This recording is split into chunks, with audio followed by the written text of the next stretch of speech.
Bienvenue sur le podcast High Value Entrepreneur. Je suis Roger. Les entrepreneurs, les créateurs de contenu, les artistes dont tu penses qu'ils n'ont pas besoin d'aide sont ceux que j'accompagne. Je suis un peu leur associé externalisé. Ce podcast est produit par le Studio 29. Si tu veux encore plus d'invités complètement dingues, ce qui va nous faire des épisodes encore plus fous les uns que les autres, abonne-toi, commente et like. Bon visionnage et bonne écoute. Bienvenue. Alors, c'est la première fois que je vais dire Nicolas. Après, je vais dire Nico. Ok. T'as intérêt. Ça va? Ah putain, ça rigole pas, les gars. Vous avez vu, le podcast va être sous pression. On a pour l'habitude de ne pas présenter nos invités. On va te découvrir ou te redécouvrir peut-être pour certaines personnes. Et on commence par une question que tu as adorée. Je te l'ai dit juste avant. Tu m'as dit que cette question était une question. Il De va pas le merde. dire. Ah, il l'a dit quand même. Question de merde. J'avoue qu'elle est pas évidente, cette question. Et on la pose à tous nos invités. Et c'est comme ça qu'on commence le podcast. Et cette question est: quelle est l'anomalie de ton parcours que tu aurais aimé éviter et qui finalement se révèle être un super atout, autant dans ta vie pro, dans ta vie perso, dans les deux? Dis-nous tout, Nico. Merci beaucoup pour cette question. Du coup, on est le 30 octobre 2020. Pour ceux qui s'en souviennent, c'est le premier jour du deuxième confinement. Une joyeuse époque. Et moi, j'étais en tournage la semaine avant. Et le 30 octobre, c'était le dernier jour du tournage. Ça faisait une semaine que j'étais en tournage d'une vidéo de vélo. C'était un peu ma première vidéo sérieuse, on va dire. Pour un sponsor. Et le dernier jour, j'avais prévu de faire une figure que je maîtrisais pas. Enfin, avec du recul, maintenant je sais que je la maîtrisais pas. À l'époque, j'étais sûr de la maîtriser. Et je tombe sur le dos et je me fracture une vertèbre. Enfin, pour la petite histoire, je tombe sur le dos, je me relève. Je me dis, bon, ça va le faire, ça va le faire. Ça doit être une petite contracture au lombaire. Tu sais, le Ouais, truc mec un peu classique. trop positif. Et je me relève, je remonte sur le vélo, je vois que ça va pas, je dis à toute l'équipe, bon bah les gars, on se rejoint demain, même heure, même endroit, et on tourne cette dernière scène, parce que ça me tenait à cœur. En fait, j'étais épuisé, j'étais KO. Je rentre chez moi en voiture, arrivé chez moi, je suis complètement paralysé, quoi. Ma maman et ma chérie me trouvent, elles me mettent dans une voiture, on part aux urgences, on fait une première radio, on trouve rien. Moi, je leur ai dit, bah, je vous avais dit, Contracture, ouais, c'est musculaire. musculaire, machin. J'avais appelé mon kiné sur la route qui m'avait dit, franchement, fais gaffe, ça peut, enfin, d'après ce que tu me décris, c'est peut-être pas que ça. Et on fait une deuxième radio parce que les médecins se disent, c'est bizarre ce que tu nous décris, il y a peut-être quand même quelque chose. Et là, quand les médecins reviennent avec les résultats, ils ont un peu changé de couleur. Ils me disent de m'allonger sur le dos, de plus bouger une oreille, que si je bouge un pied, la fracture peut se propager jusqu'à la moelle épinière et en gros, je perds mes jambes, quoi. Pour un mec qui fait du vélo, c'est un peu chiant. Et donc, à partir de là, bah, enfin, le ton change un petit peu. On me dit que je vais pas pouvoir faire de vélo pendant près d'un an. Donc, j'avais 22 ans, 21, 22 ans. Euh, et du coup, bah, c'est un peu la fin dans ta tête, à ce moment-là, c'est un peu la fin du game, quoi. Et on me dit aussi que ce sera peut-être impossible de revenir au niveau, quoi. Donc, c'était ma raison de vivre et d'un coup, tout s'envole. Donc, c'est pas facile. J'ai une opération qui s'appelle une cimentoplastie pour les experts. En gros, ils viennent te reboucher la fracture en question avec une sorte de ciment et je sors de l'hôpital quelques jours plus tard. Le truc galère aussi, c'est que c'était Covid, plan blanc dans les hôpitaux, donc aucune visite. Donc pendant une semaine, Ouais, t'es tout seul. je suis juste en train de chialer dans mon lit parce que j'ai trop mal et que en plus j'ose pas bouger. Quand ils viennent genre changer les draps, j'ai envie de... Ouais. Enfin, c'est l'enfer, quoi. J'ai mes proches au téléphone la journée. Quand ta mère elle pleure parce que elle te dit pourquoi, enfin qu'est-ce qui s'est passé, C'est- pourquoi t'as fait ça, Mm. tu te dis mais enfin à la base on s'amuse, quoi. Ouais. Enfin, je fais pas ça. Je suis pas venu là pour souffrir, ok? Je crois qu'elle a Euh, déjà été prise cette phrase, hein, fais ouais, gaffe. ouais, merde. Ouais, désolé pour le copyright.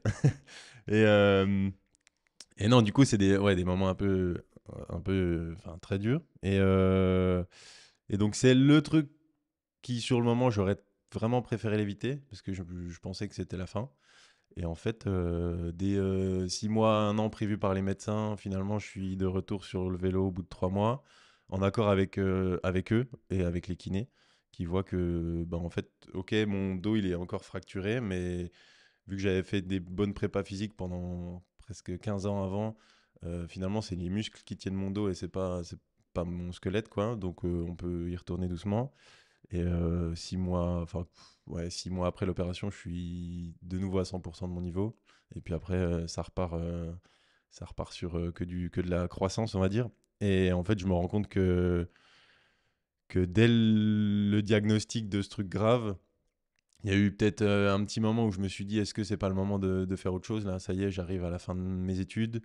Euh, Est-ce que c'est peut-être pas un signe comme quoi il va falloir que je prenne une direction plus normale, entre guillemets?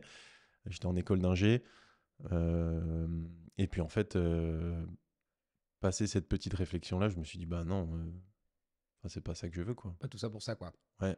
Et je crois que ça m'a motivé, ça m'a amené à un truc de, on va pas se laisser faire par le destin, entre guillemets, tu vois. Ça va être dur, mais c'est ok. Je suis prêt à prendre ces risques pour aller chercher ce que je veux, quoi. Tu m'as donné plein d'éléments qu'on va aborder au fur et à mesure du podcast. Forcément, c'est pas une petite anomalie. Et ce qui est rigolo, avant qu'on aille sur pourquoi le vélo est. Alors là, on voit que c'est important pour toi. De manière globale, le vélo, il y a plein de trucs autour du vélo qu'on va aborder. Euh, on voit que c'est hyper important et que finalement, cet élément t'a dit, allez, on continue alors que tu aurais pu y aller. Il y a quand même beaucoup de sportifs à qui ces petits éléments de sport est arrivé dans leur vie et ils ont choisi le sport. Est-ce que on va aller sur la suite de ton parcours après, mais j'ai envie d'aller là-dessus maintenant. Pourquoi? Genre, t'as mal. Et ils ont euh, choisi le sport ou est-ce qu'ils ont choisi de quitter le sport, non, non, justement? alors il y a beaucoup d'histoires où les gens ont des blessures comme ça, ils continuent et ils choisissent le sport alors qu'ils pourraient choisir la Ouais, sécurité, le fait ouais, de se ouais, dire ouais. non, non, encore, t'es un exemple parmi beaucoup de sportifs qui ont fait. Pourquoi t'as choisi ça alors que je t'aurais pu très bien dire, hey, on se prémunit des risques et on fait un truc plus tranquille. Ben, je pense que moi j'ai commencé le vélo à 8 ans. Donc t'es un enfant, quoi. Et je pense que et cette blessure elle arrive à 22, donc 14 ans après. Je pense que quand toute ta vie t'as fait quelque chose et tu vis pour ce truc-là, qu'on te dit que ce truc-là ne va plus exister ou va plus être possible, c'est impossible à concevoir, tu vois, dans ton esprit, même dans tes habitudes de tous les jours, dans pourquoi tu te lèves, dans pourquoi tu manges, dans pourquoi tu dors, dans tout ça. C'est juste pas possible de l'imaginer, quoi. Et du coup, je pense que c'est même pas un choix qu'on fait. C'est C'est une évidence, ouais. c'est même au-delà de l'évidence, c'est une obligation, quoi. Il n'y a pas y a pas de choix, en fait. Il y a presque un point commun qu'on a tous quand on est petit, c'est de faire du vélo. Ouais, Et c'est ce point commun, on l'a c'est quasiment vrai. tous en commun, en tout Mm. cas, au minimum en Europe ou presque dans le monde Ouais, entier. dans le monde, hein. On sait tous faire, au moment, le vélo, c'est une C'est une étape. étape. Passer du vélo et en plus, l'exemple du vélo dans la manière d'apprendre et de l'apprentissage est constamment mis en avant. Sauf que toi, tu es allé un petit peu plus loin sur ce que tu as fait avec le vélo À peine. que ce que nous, on peut faire au quotidien. Euh, cette passion pour le vélo, pourquoi d'un enfant qui fait du vélo tranquille, on passe à devenir champion du monde? Pourquoi au début, ça vient d'où au Euh, début? Pour le coup, je pense que c'est tombé sur le vélo, ça aurait pu être de la pétanque ou du bowling, tu vois. Mais Tu serais quand même venu si tu étais de la pétanque. On n'a pas j'espère, d'athlète de ouais, j'aurais pétanque pu te encore. faire une petite démo là en direct. Non, quand j'étais enfant, j'étais le genre d'enfant à tester tous les sports. Et le mardi, j'avais foot, le mercredi, j'allais au judo, après au kayak, après au machin. Et un jour, j'ai vu une démonstration donc de VTT trial exactement, qui est un sport très, enfin visuellement c'est très sympa, c'est très aérien. Pour ceux qui connaissent pas, c'est comme du parcours en vélo, en gros du franchissement d'obstacles à vélo. L'objectif c'est de pas poser le pied au sol. Et, euh, et donc j'ai commencé ça. Je pense que ce qui a le vrai déclic, ça a été la compétition, le début de la compétition, où je me suis découvert compétiteur en fait. Alors qu'à l'époque, tu vois, je faisais des compètes de kayak et tout, mais c'était pas pareil. C'était sur des trucs très longs, sur du sport de fond. Et là, le format de compétition en trial, il est ultra exigeant psychologiquement, techniquement, Techniquement, ouais. physiquement. Et c'est vraiment très compliqué. Et au début, j'étais extrêmement nul. En plus, je me rappelle première compète régionale. En plus, c'était régional. Je fais avant-dernier, fond de classement. Et je pense qu'il y a un truc qui s'est révélé un peu en moi à ce moment-là. Et je te dis, c'est pour ça que je te dis que ça aurait pu être la pétanque.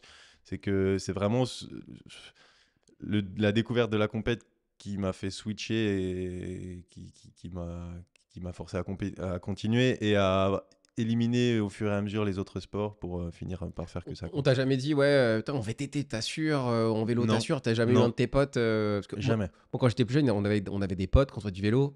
Ils te faisaient des roues. Tu Ouais. sais, il y en a qui, encore maintenant, des fois, on voit Mm. des jeunes dans la rue avec leur vélo ils passent entre les trottoirs en Ouais, train ouais. de faire des roues. T'étais pas ce genre de mec, Non, quoi. pas du tout. Et j'étais encore moins du genre casse-cou. Ok. Alors que maintenant, tout le monde Ouais. pense que lui, c'est un grand malade. Il a rien dans le ciboulot. Ça doit être un casse-cou depuis tout petit. Pas du tout. J'étais le plus peureux. Et franchement, je pense que je suis encore peureux sur pas mal de trucs et mesuré par rapport à d'autres athlètes de ma discipline qui, eux, pour le coup, arrivent vraiment à. On parle de débrancher le cerveau. Ouais. Eux, ils y arrivent vraiment. Moi, je suis pas trop. Enfin, je me considère pas trop comme ça. Et donc, j'étais pas prédestiné, on va dire, à faire ça, quoi. T'avais pas un talent. On a eu Non, pas du tout. comment dire, des personnes qui sont venues sur le podcast qui nous ont dit, oui, effectivement, Oui, j'avais une appétence pour. j'avais au moins avec un peu de recul, je me rends compte que j'avais quand même ce petit truc en plus. Toi, pas du tout, à la base. Non, je crois pas. Vraiment pas. Et tu arrives quand même à faire champion du monde. On va y revenir hein, avant d'arriver à ça. Mais donc, ça, c'est plutôt une bonne nouvelle pour les gens qui nous écoutent. Il y a quand même, et c'est hyper important de le dire, c'est qu'il y a plein de succès possibles. Il y a il y a tous une médaille, c'est quasiment la même, Mm. entre guillemets, mais il y a plein de parcours pour obtenir cette médaille. Et parfois, c'est le talent, parfois, c'est le travail. Mm. J'ai l'impression que toi, c'était plus le travail et l'envie de devenir bon, plus que, en fait, bon, un peu facile, j'y suis allé, c'était facile, et finalement, grandir, quoi. Ouais. Et pour revenir enfin, pour rebondir sur ce que tu dis, je pense pas qu'il y ait beaucoup de gens qui y arrivent grâce au talent, hein. Enfin, en tout cas, j'ai pas l'impression. Alors, le Il y je en pense- a, il y ouais. en a il y en a qui vont avoir cette petite appétence au début, peut-être, qui va les encourager au début. Mais moi, il y en avait plein, des mecs contre moi qui étaient bien plus talentueux que moi et qui ont arrêté il y a 10 ans, tu vois. Bon, mon exemple français dans le foot, Ben Arfa, qui est le mec, je pense, je sais pas si tu suis un peu le foot, Pas du tout, mais mais je Ben vois qui Arfa, c'est. c'est le mec, je pense que c'est unanime chez les footballeurs. Le mec était le mec le plus fort à un moment en France. Bon, la preuve en est, Ouais, tu vois pas qui c'est, et tu finalement, c'était le mec, tout le monde, c'est vois. unanime, hein. Benzema, tout le monde en France Ouais, disait plus fort de tout le monde. Bon, ouais, il bah, couchait tout le monde et encore maintenant, je pense que techniquement, il était le plus Mm, fort, sauf que bah, il a travaillé moins que les mm, autres mm. et carrière moins que les autres. Donc, toi, entre guillemets, tu crois pas forcément au talent, mais le talent, tu penses que tu l'as développé au fur et à mesure du temps? Ouais, bah après, je sais pas ce qu'on appelle le talent, tu vois. C'est toujours. Je pense qu'on se cache beaucoup derrière ça en disant je peux pas faire ça, j'ai pas de talent pour ça. Moi, une fois de plus, je crois vraiment pas en ce truc de truc un peu naturel qui te tombe dessus à la naissance. Toi, tu seras bon pour faire des podcasts. Tu vois, non, T'es en train de remettre tout mon rêve je en suis, cause. je Putain, je suis suis désolé, désolé. on va faire une petite thérapie après si tu veux. Non, moi je crois plutôt en ce truc il y en a il y en a qui continuent et il y en a qui arrêtent en Ouais, fait. Et passer à un certain stade, eh ben celui qui continue, il est obligatoirement, j'ai envie de dire, successful entre ouais. guillemets, tu vois. Et celui qui arrête, il est obligatoirement dans l'autre catégorie. Et c'est plus c'est plus binaire de cette manière-là que lui, il a du talent, il est né avec ça, il a Ouais. de la chance, tu vois. Après, là où je pense que il y a quand même des soft skills à avoir, comme dans la carrière d'un sportif, tu vois, c'est bien de savoir s'exprimer comme il faut, c'est bien de... La gestion des Ouais, émotions. voilà, il y a ça pour le coup, c'est des choses sur lesquelles on travaille peut-être moins, sur lesquelles on peut travailler, mais on y accorde moins de temps que la prépa physique, prépa mentale, etc. C'est plus ouais, des catégories soft skills qui sont presque tout autant utiles à un certain niveau, qu'on bosse moins et qui peuvent être peut-être plus dus à un talent ou à des facilités. Mais pour la partie hard skills, je pense qu'il y a, enfin, il y a du charbon et du charbon, quoi. C'est à peu près tout. Tu commences le VTT et quand tu commences à faire tes compétitions et te rendre compte que ça y est, Je suis nul. t'es nul mais piqué, j'ai Ouais. l'impression. Nul mais piqué. Qu'est-ce qui se passe? Qu'est-ce qui se passe dans ta tête à ce moment-là? À ce moment-là, je découvre que à la base, je m'entraînais pour le plaisir et maintenant, je m'entraîne pour le plaisir et pour aller gagner le week-end sur les courses. Et plus ça va, plus la partie. Enfin, je prends toujours énormément de plaisir, mais plus la partie aller gagner le week-end prend de la place et je m'entraîne de manière à être performant sur les compètes et pas juste de manière à faire du vélo pour faire du vélo, tu vois. Mes entraînements, ils sont réfléchis pour aller performer sur ce qu'on va me demander, si tu veux. T'es tout seul pour réfléchir à ça ou parce que là, Non, c'est le j'étais en début là. club dès l'âge de 8 ans, j'étais en Ok. club à côté de Besançon, dans l'est de la France. J'ai eu la chance d'être toujours le plus petit, le plus jeune, à évoluer dans des cercles de personnes qui sont plus âgées, plus expérimentées que moi. Et du coup, on réfléchissait ensemble et ça se faisait de manière très naturelle en fait. Tu vois, c'était le grand qui te coach sur un truc et qui te dit ben ça, si, fais ça parce qu'en fait, ça, c'est quelque chose d'utile. Ça, tu peux le skip, tu sais déjà le faire. C'est bon, c'est pour le niveau qu'on va te demander en compète. En fait, cette partie-là, tu sais. Par contre, là, tu as des grosses lacunes, donc charbonne là-dessus, tu vois. C'était quoi tes grosses lacunes? Moi, c'est que j'étais peureux. Hein. J'étais vraiment le peureux de la bande. Hein. Est-ce Ça que se j'étais le traduisait peureux de comment? la bande parce que, bah, en fait, en trial, donc c'est du franchissement d'obstacles une fois de plus, et tu arrives assez vite à évoluer à des hauteurs qui peuvent être impressionnantes quand t'es petit, même quand t'es adulte, tu Adulte. vois. Tu arrives vite à des 2, 3, 4 mètres de haut, en passant d'un obstacle à l'autre, en sachant que tu roules sur des obstacles qui peuvent être de la largeur de ton pneu, tu vois, qui font 5 centimètres. Donc l'erreur de 2 centimètres, tu finis couché au sol. Et du coup, j'avais peur de. Ouais, j'ai toujours eu peur de ces chutes, peur de La ça. blessure. Ouais, peur de. Tu penses même pas trop à la blessure, mais tu sais, t'as ces freins psychologiques qui font que tant que t'as pas essayé, ou du moins tant que t'as pas réussi, euh, il y a des trucs qui C'est la bloquent, peur. quoi. C'est Ouais, c'est ouais, la ouais, c'est peur pour le vraiment coup. la gestion de cette peur qui te verrouille tout le corps et qui te font même oublier tout ce que tu as appris sur le vélo pendant X années, tu vois. C'est des espèces de blocages.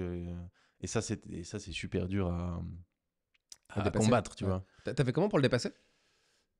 Bah pareil, il y a pas trop de. Moi, j'ai bossé en prépa mentale, mais on a plus axé sur d'autres choses. En l'occurrence, on avait vraiment axé sur la partie concentration parce qu'on se rendait compte qu'en compète, j'avais beau être le meilleur sur certaines compètes, j'allais vraiment manquer de concentration et aller discuter avec tout le monde, aller machin pour oublier un petit peu l'enjeu de ce que j'étais en train de vivre et je passais un peu à côté de mon niveau, on va dire. Pour combattre cette peur, ben, pareil, il y a pas eu de secret. Hein, et je suis tombé, quoi. Tu vois, je suis tombé. Oui, je me suis fait mal certaines fois. J'ai appris à tomber et je suis retombé. Et puis ça a fini par passer, tu vois. C'est des paliers. Et j'ai pas commencé par rouler sur des toits à 40 mètres de haut, tu vois. J'ai Hmm. commencé par des trottoirs, comme Denise qui est en Vélib à Paris, tu vois. Donc, c'est ça que les gens ont souvent tendance à oublier. Tu vois, hier, j'ai mis une vidéo sur Insta où je passe du sol à un mur qui fait genre 1 m 35-40. Et franchement, c'est impressionnant parce que tu te dis, mais il n'y a pas de moteur, il y a des jambes et un vélo. Et je reçois plein de messages de petits ou même d'adultes qui disent, mais comment tu fais? Ouais. Comment tu fais? C'est quoi la technique? En fait, les gars, il y a pas de technique. Ça fait 20 ans que je m'entraîne tous les jours pour faire ça. Donc, moi, je crois beaucoup en la théorie des 10 000 heures. Tu vois, passe 10 000 heures à faire un truc et je te Garantie. promets, je Ouais. peux te le promettre que tu seras très très bon dans ce que tu fais. Et donc, pour la gestion de la peur, ça a été pareil. Tu vois, c'était. La pratique, Ben, l'itération. Ouais. ouais, je suis un gros peureux. Ben, en fait, va falloir prendre un peu des murs et tomber par terre et me rouler, faire des roulades pour ne plus avoir peur, tu vois. Enfin, aujourd'hui, j'ai toujours peur. C'est juste que, C'est pas ben, maîtrisé. avant, Ouais. j'avais peur de monter sur la table. Maintenant, j'ai peur de monter sur un pont, tu vois. Ouais. Mais la peur, elle reste là. Mais c'est ça qui est rigolo, c'est que les gens imaginent que t'as plus peur. Il y a un moment où Ouais, tu n'as plus peur. Non, grave. la peur est la même, sauf que le niveau Ouais, c'est clair. monte. C'est Ok.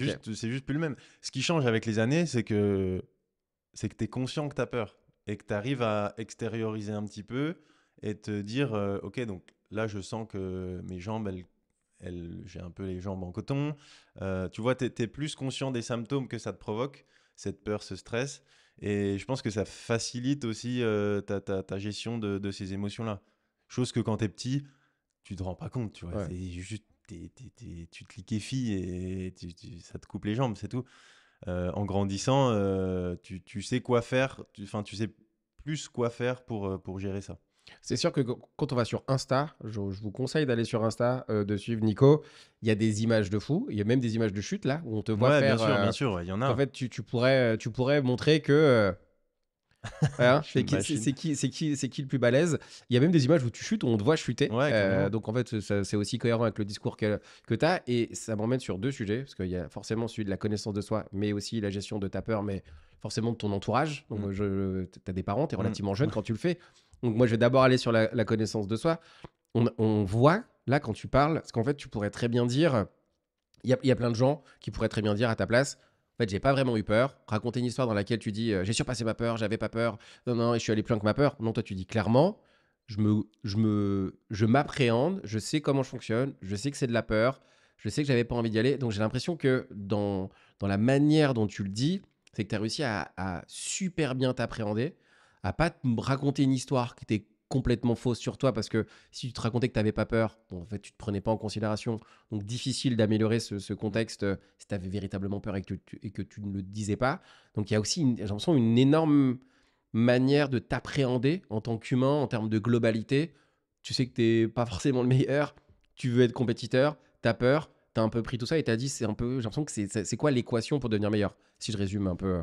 Ouais, c'est ça. Je pense que c'est méga important de prendre du recul quand tu fais ce que je fais. Enfin, ça devrait être des règles que tout le monde applique, je pense, parce que si tu veux progresser, il faut te remettre en question un peu sans arrêt et faire un pas de côté pour regarder ce qui fonctionne et ce qui fonctionne pas. Et pour l'histoire de la peur et cette compréhension de moi-même, je pense que bah, des chutes comme celle de la vertèbre, tu vois, ça a Mm. été une énorme leçon en fait, je suis pas invincible, tu vois. Tout peut s'arrêter du jour au lendemain. Je suis pas une machine de guerre. Et à 22 ans, tu as tendance à penser que tu es invincible. Il y a rien qui t'arrête. Tout se passe bien. Et en fait, c'est des petits trucs qui t'arrivent, ou des plus ou moins petits trucs. D'ailleurs, là, pour le coup, c'était un gros truc. Si tu prends un peu de recul, tu te dis, OK, qu'est-ce que je dois en tirer? Qu'est-ce que j'apprends sur moi de cette situation-là? Et là, en l'occurrence, j'ai appris que eh ben, tourner pendant une semaine, c'est OK d'être fatigué, tu vois. J'ai le droit d'être fatigué. Et il faut surtout que je l'écoute. Que quand mon corps m'envoie des signaux de fatigue, j'ai le droit d'être fatigué, tu vois. C'est OK. Et je suis pas que le mec invincible à qui il va arriver que des choses cool, tu vois. Gérer ses propres émotions, gérer sa connaissance de soi, bon, bah, c'est un job à faire. Même quand on est adulte, c'est compliqué. J'ai l'impression que tu as dû vite y aller, mais tu es jeune. Tes parents, à ce moment-là, ils se disent quoi? Parce que c'est quand même pas le petit vélo dans la rue, dans le cours de Ouais. tour de quartier ou en forêt. Là, on est sur un autre niveau. Tes parents, ils le vivent comment? Mes parents, je pense qu'ils ont une grosse confiance en moi, je crois, hein. Parce que c'est vrai que si demain j'ai un enfant et cet enfant fait ce que je fais, je suis pas sûr d'arriver à rester très serein. Et pour le coup, mes parents sont pas du tout dans ce monde-là des sports extrêmes et tout. Mon père, il est plus dans la course à pied. Et je pense que ce qui les rassure, tu vois, c'est que c'est pas une lubie. Je me suis pas mis sur le vélo hier en disant je vais monter sur des toits et faire peur à tout le monde en faisant des images, tu vois. Hmm. Ça fait 20 ans que je fais ça. Donc, en fait, je pense qu'ils ont autant peur aujourd'hui en me voyant sur un toit qu'ils avaient peur quand j'avais 8 ans en me voyant monter sur la table. Sauf Hmm. qu'aujourd'hui, ils ont ce truc de... Ils maîtrisent un peu, En peut-être. fait, avec tout ce qu'on a vécu, avec tout ce qu'il a fait pour en arriver là, C'est ce qu'il fait. fiston, tu sais ce que tu fais, et on en parle, tu vois, tu sais les risques que tu prends, tu sais que tu n'as pas le droit à l'erreur, et c'est... Je pense qu'ils préféreraient quand même que je prenne moins de risques, parce que c'est toujours une source de stress pour eux, tu vois, quand je pars en shooting ou quoi, ils sont quand même contents que je rentre et que je les appelle pour dire que tout s'est bien passé. Mais ils savent aussi que c'est ce qui me rend heureux et ce qui me rend vivant. Donc ils sont OK avec ça, tu vois. L'importance de l'entourage, ça revient quand même. Ça paraît évident en fait, hein, mais on dit souvent, tu vois, tu es aussi entrepreneur et tu fais de la création de contenu, tu fais aussi beaucoup de choses, donc tu as aussi une autre facette que tu n'es pas Mm, que mm. sportif, fais plein d'autres trucs à côté dont on évoquera tout à l'heure. Mais on parle tout le temps de l'entourage. On parle tout le temps, tout le temps. Et les sportifs en parlent, j'ai l'impression, beaucoup plus et se rendent compte de la. Alors, les sportifs ou les compétiteurs se rendent compte de l'importance de l'entourage et à quel point ça a été déterminant. Ouais, bah, franchement, surtout quand tu commences tout jeune comme moi, en fait, à 8 ans, tu prends pas ta voiture pour aller sur les compètes Ouais. tout seul, tu vois. Ou même à l'entraînement. Moi, mon club, c'était à 40 minutes de route de chez moi, tu vois. 40 minutes aller, 40 minutes de retour. Et mon père, il m'amenait au moins une fois par semaine. Et le reste du temps, j'avais aménagé un terrain d'entraînement chez mes parents, dans la cour. Donc en fait, mes parents avaient une très belle cour, sauf que C'était devenu un au terrain final, il y d'entraînement. avait 150 palettes de bois dans la cour. Ça ressemblait plus à rien.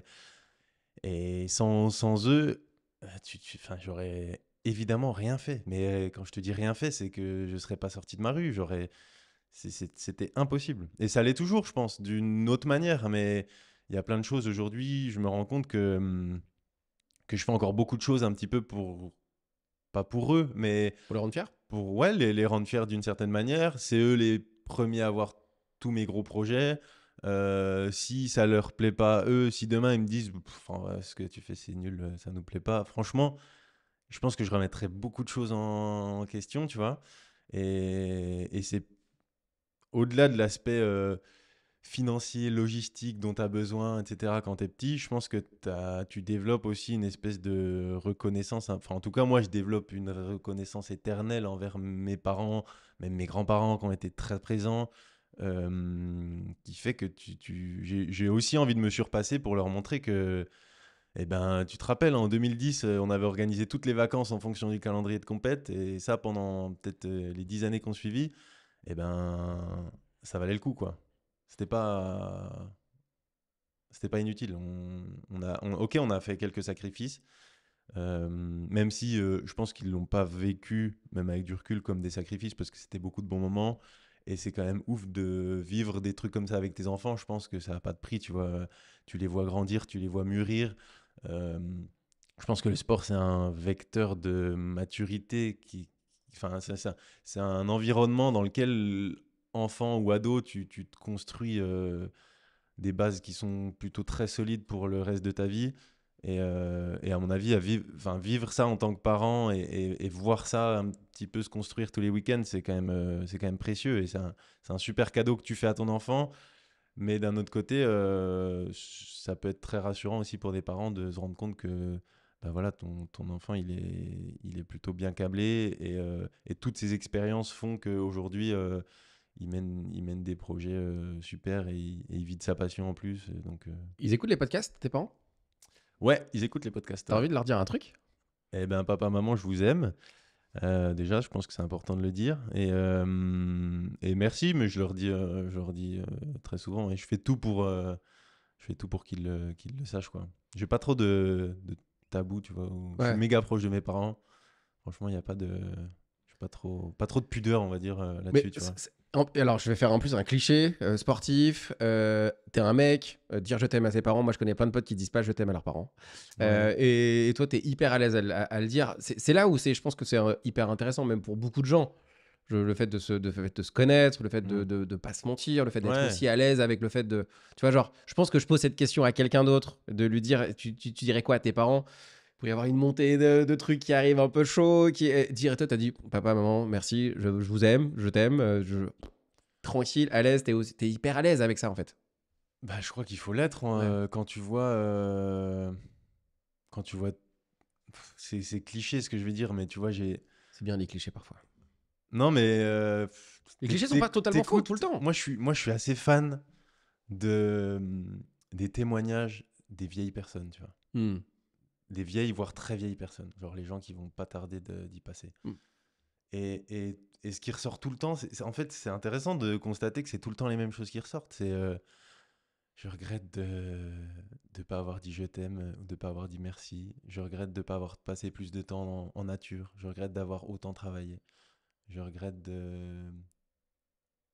Tu vois, Passer assez de temps en avec mes fait, enfants, de pas ouais, avoir de pas tenté avoir... ça, de Exactement. pas. Et c'est tout le temps les mêmes choses. C'est pas...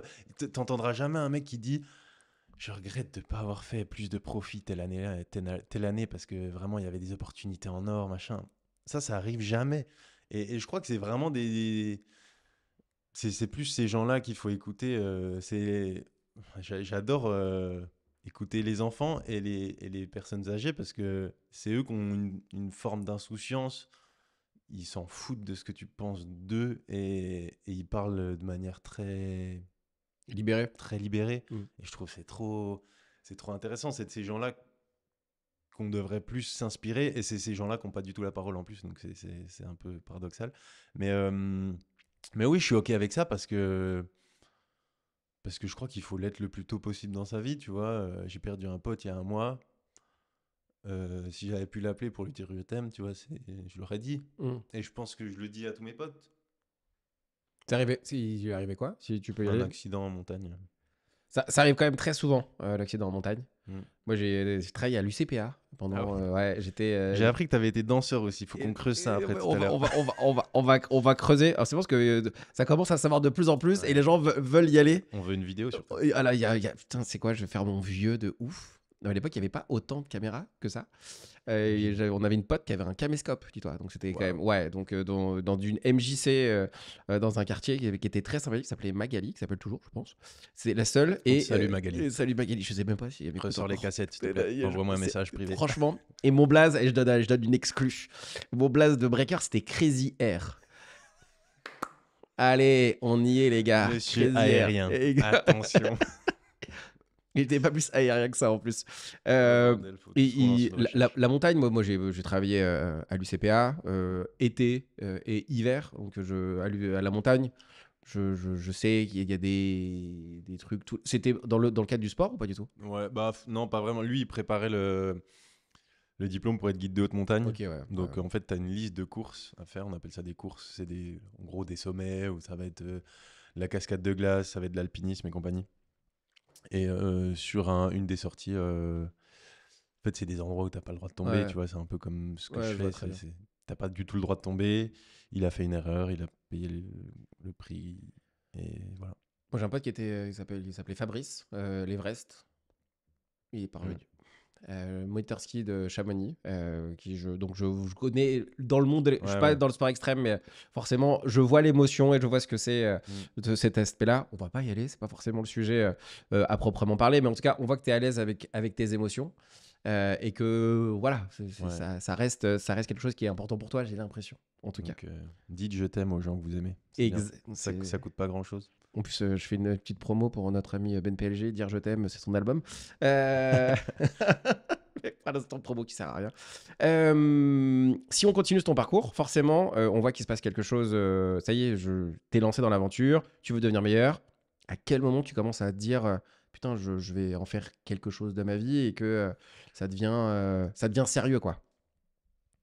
Tu veux dire financièrement parlant ou pas? Pas forcément financièrement, mais là dans ta tête, tu te dis bon, j'étais nul, je suis vachement moins nul. Ouais. Je commence à avoir des trucs. Ça y est, le game du VTT commence à Ouais. arriver là.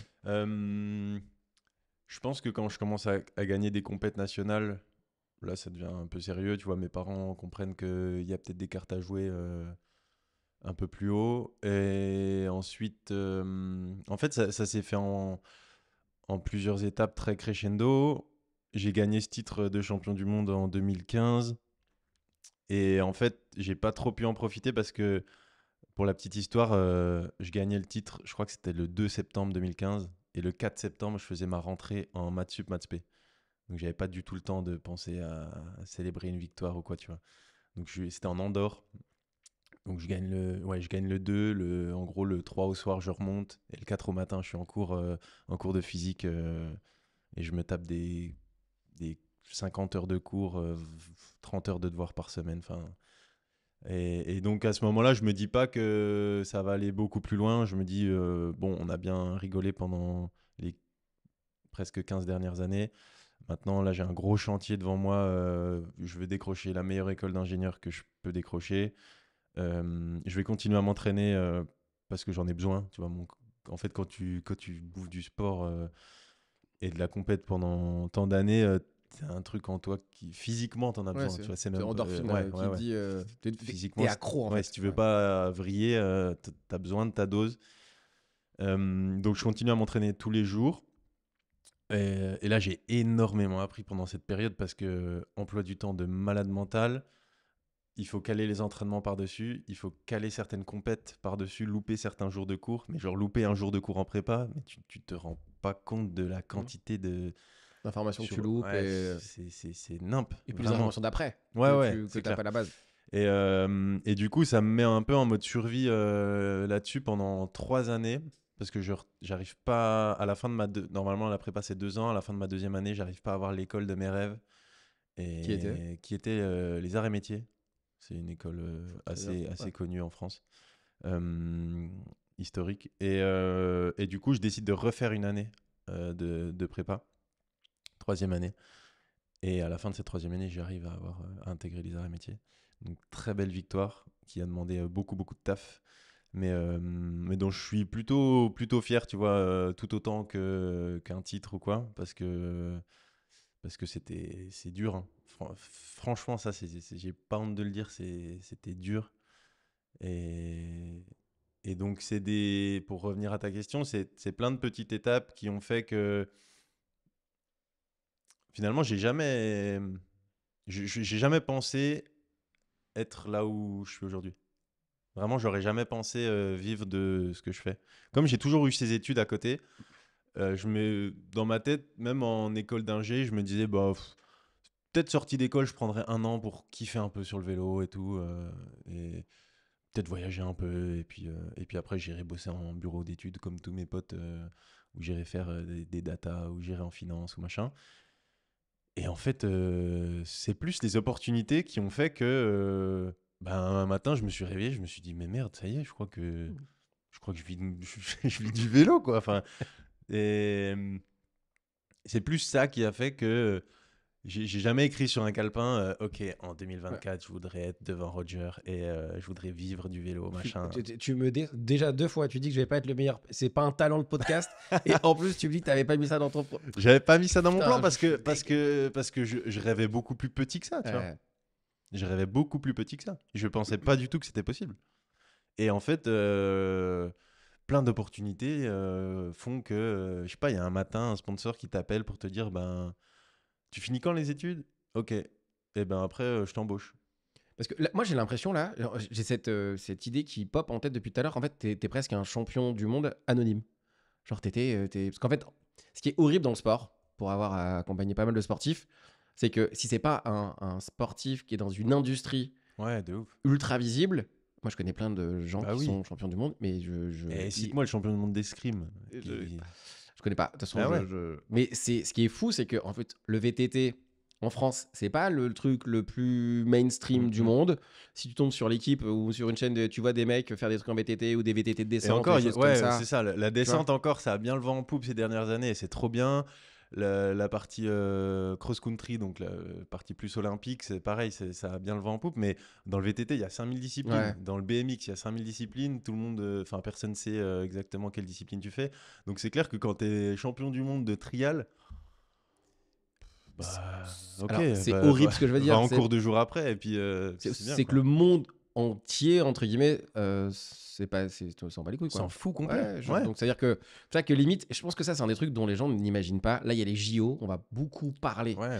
des Jeux Olympiques. Ce que les gens ne savent pas, c'est que tous ces gens qui sont grave mis en avant ne sont jamais mis en avant quasiment la plupart du temps, mais qu'après les JO, ils disparaissent aussi vite, à moins d'être un Teddy Riner, à Et moins d'avoir une médaille d'or. Et même s'ils ont des médailles d'or, derrière, la vraie vie de travail plus entraînement, c'est véritablement leur ah quotidien. oui, en fait, j'ai plus le chiffre en tête, mais il y a une part du plateau de sportifs de haut niveau qui vit sous le seuil de Ouais, pauvreté qui est, je vais pas dire je vais pas sortir de chiffres, ouais. mais c'est énorme, c'est énormissime. Et, Et tu vois, en fait, ce qui est dur, c'est que tu vois la disparité entre Mbappé Ouais. et le champion de lancer de disque. Mais en fait, et j'en veux pas du tout au monde du foot, hein, pas du tout. Non, bah En fait, c'est très bien c'est une guerre pour eux, d'attention tu vois. aussi. Mais Le disque a l'attention quand même vachement moins grande que le foot, quoi. ouais, bien sûr. Et, et moi, il y a beaucoup de gens qui sont un peu frustrés de ce truc-là. Moi, je suis quand même le bon exemple du mec qui fait un sport de niche, mais de niche Ouais. plus, et qui finit par quand même vivre de ma passion en étant un peu créatif, en sortant un petit peu de ma petite mare de ouais, je suis champion du monde de telle discipline dont tout le monde s'en branle. Sortir un peu de ça, voir ce qu'on peut en faire, réfléchir à des projets, proposer des nouveaux trucs. Et finalement, je pense que le lanceur de disque, il peut faire exactement la même chose dans sa niche à lui. Tu vois, il y a pas de. C'est pas parce que. Enfin, si tu te caches derrière, ouais, dans mon sport, il n'y a pas de moyens, machin, bah, en fait, Ouais, t'as perdu, quoi, ouais, déjà. c'est fini. Mais t'as deux perfs, parce qu'en fait, alors, devenir très bon dans un domaine, déjà, choper des médailles, devenir champion du monde, c'est pas accessible à tout le monde, que ce soit un truc de niche ou pas. Et en plus, aujourd'hui, tu es visible. Donc, en fait, c'est deux perfs qui sont loin d'être négligeables. Même, on se dit, ah, il est sportif, ah, ok, d'accord, bah, c'est pour ça qu'il est. Non, il y a plein de gens qui sont champions du monde Ouais. dont on ne connaît pas le nom et qui Mm. ne sont même pas visibles. Donc, c'est quand même 2 giga perfs. Pour un mec qui n'avait pas forcément pour objectif de le faire, c'est pas mal. Je pense que j'avais pas pour objectif de le faire. Là, Et c'était pas ouais, écrit dans le c'était pas du calendrier. tout écrit Ouais. dans mon carnet, tu vois, du tout. Mais plus j'ai grandi, plus je me suis, en tout cas, plus je me suis rendu compte que le sport, c'était un excellent vecteur pour toucher du monde et parler à des gens. Et je me suis aussi rendu compte que parler à des gens, c'était ma deuxième passion, tu vois.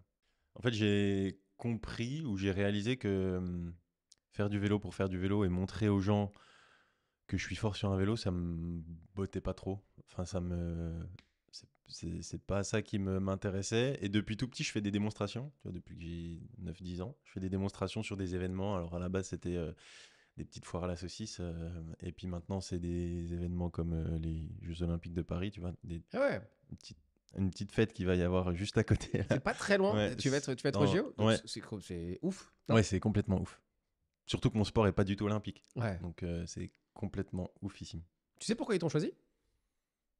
pour mes beaux yeux. C'est- tu- Non, non, Écoute, eh ben, si non, c'est non, ça non. se joue sur les Non, yeux, j'espère que j'ai un mes coup à yeux sont jouer. pas ouf. Ouais. Non, pourquoi ils m'ont choisi? Parce que je pense que je fais des trucs différents de beaucoup d'athlètes de ma discipline. En fait, ce que je disais tout à l'heure, c'est que j'ai découvert une passion, entre guillemets, pour parler aux gens, pour resituer un peu la chose dans un show. Normalement, tu as les mecs qui font du vélo, un speaker, le public. Et ça, c'est le schéma un peu classique. Et moi, j'étais assez frustré par ce schéma parce que, en étant sur le vélo, j'avais envie de parler aux gens. J'avais envie d'interagir avec eux.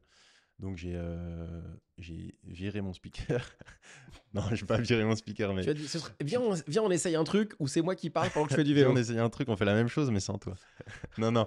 Euh, non, j'ai essayé petit à petit de. Enfin, je me suis renseigné, j'ai trouvé des systèmes de micro qui pouvaient être adaptables pour que je puisse parler aux gens en direct, sans l'intermédiaire du speaker. Et je me suis rendu compte que j'adorais ça, en fait. Et que j'aimais autant faire du vélo que raconter des blagues et dire des conneries aux gens et tenter d'inspirer un petit peu les gens, raconter mon histoire, raconter des anecdotes, un peu ce qu'on fait là, tu vois. Ouais. Et, euh, et je me suis aussi rendu compte que ce truc que je faisais sur des shows, je pouvais aussi le faire sur des conférences, je pouvais aussi le faire sur les réseaux sociaux, je pouvais aussi le faire un petit peu plus largement dans la vie de tous les jours. Et, euh, et maintenant, c'est clairement ça qui me motive et qui me passionne. Tu vois, c'est créer une audience, qu'elle soit physique sur des événements ou plus virtuelle ou digitale sur les réseaux, pour véhiculer des messages, véhiculer qui je suis, mes valeurs, parce que j'imagine que c'est les bonnes. C'est pas les bonnes, mais Là, c'est les tiennes. du moins c'est Ouais. les miennes. Et que le vélo, c'est le meilleur vecteur que j'ai trouvé pour Diffuser un peu ton message. diffuser Ouais. un petit peu tout ça. Et, et j'adore ça en fait. Je trouve ça passionnant et ultra challengeant aussi sur des formats, notamment les formats de conférence, tu vois, où en fait notre format de conférence, à la base j'ai été appelé pour faire une conf normale, tu vois, derrière un pupitre. Je crois que c'était au Stade Toulousain la toute première. J'ai évidemment dit que j'avais l'habitude de faire ça, alors j'en avais jamais fait. Et je leur ai aussi dit, mais par contre, au lieu de faire ça, on va faire un truc encore plus ouf, c'est que je vais faire la conf en étant sur mon vélo et en faisant des figures. Et tout ce que je vais dire, je vais l'illustrer par les figures que je serai en train de faire. Et ils m'ont dit, bah vas-y, je t'en mets. De toute façon, t'as l'habitude, donc vas-y. Le format est complètement dingue. Le Genre, format est plutôt inédit, ouais. Et moi, d'un côté, moi, en fait, je l'ai pas dit pour apporter un truc waouh. Je l'ai dit parce que ça me rassurait de ouf, en ouais. fait. D'être sur un vélo, de savoir que si je perdais l'attention de Jean-Mi, j'allais, je lui sautais par-dessus ou j'allais lui coller ma roue au niveau de son nez et Jean-Mi, il écoutait maintenant. Et je savais que, en tout cas, la partie vélo allait captiver visuellement. Ça, j'avais aucun doute là-dessus parce que depuis que j'ai 10 piges, je fais des shows et je vois bien que ça marche. Et ça allait me sauver sur la partie peut-être orale ou du moins speech qui était moins préparée parce que j'avais moins d'expérience là-dedans, même si j'avais beaucoup de choses à dire puisque beaucoup de choses vécues, on va dire. Il suffisait de trouver les bonnes manières de raconter. Et donc, c'est des formats ouais, qu'on a mis sur pied et qui maintenant qu'on fait de plus en plus C'est un un format truc qui n'existait pas partout. du tout en plus. C'est genre Non, pas une du tout. conférence en vélo. Je crois que. Il y a un mec qui s'appelle Clément Leroy qui fait des confs en vélo, mais lui, il reste en équilibre pour le coup, en Ok. vélo pendant tout le temps de la conf. Trop Mais facile quoi. Genre, monte de niveau quoi. non, non, non, non, ça, non. ça ne t'est pas ou pas du tout? Non. Vous êtes potes? Est-ce que ça me... Ouais, ouais, ouais, C'est un de tes potes. ouais, ouais, c'est un de mes potes. Ouais. Bah écoute. Enfin, je le connais très bien. Et on discute vachement là-dessus parce qu'on est un peu les seuls, entre guillemets, à faire des formats comme ça. Et je trouve ça méga challengeant, en fait. Et passionnant, tu vois. C'est plus juste... regardez-moi, je suis trop fort sur un vélo. Parce que c'est bien, ça fait rêver les enfants, tu vois. C'est déjà très bien. Mais si en plus de ça, tu peux amener du vécu, tu peux amener des anecdotes, tu peux amener des messages, des valeurs et tout, je trouve que ça a une tellement plus grande valeur que juste du show. T'es en train de me dire qu'on aurait presque pu faire le podcast en vélo? Franchement, on aurait pu. Hein. Peut-être dans un endroit à peine différent, avec à peine plus de hauteur sous plafond. Mais prochain podcast qu'on enregistre, on le fait sur le vélo. Franchement, me chauffe pas trop. Hein. Bah, Je suis pas du tout champion de vélo, c'est- mais du moment qu'on fait pas des trucs de dingue, on n'est pas à l'abri de faire un podcast à vélo. Mais je suis très très chaud. Allez. Je suis très chaud. On garde Vraiment. l'idée en tête, on va continuer. Forcément, moi, quand tu parles ça, il y a presque. Est-ce que c'est presque par hasard que tu as essayé Alors là, on voit que c'est parce que tu voulais être à l'aise dans le format. Donc finalement, c'est une sorte d'innovation. Est-ce que c'est un truc que toi, t'as véritablement envie d'avoir à la base ou c'est. Ce format de conf, En fait, le fait de vouloir proposer un format qui, alors là, qui capte l'attention, dans lequel qui met dans les bonnes conditions, mais ce côté un peu innovant. non, non, c'est pas du tout un truc que j'ai rêvé ou que j'ai écrit il y a 10 ans en disant je ferai des confs. En plus, qui fait des conférences à 26 ans, s'il te plaît? Ça n'existe pas. Ouais. Enfin, d'ailleurs, c'est un truc contre lequel je lutte pas mal quand tu arrives dans une boîte, que tu as des cadres sup d'une boîte moyenne d'âge 50 ans. Les mecs ont de la bouteille, ils sont très chauds dans ce qu'ils font. Toi, tu arrives, tu dis j'ai 26 ans ou 27, bah 27 maintenant.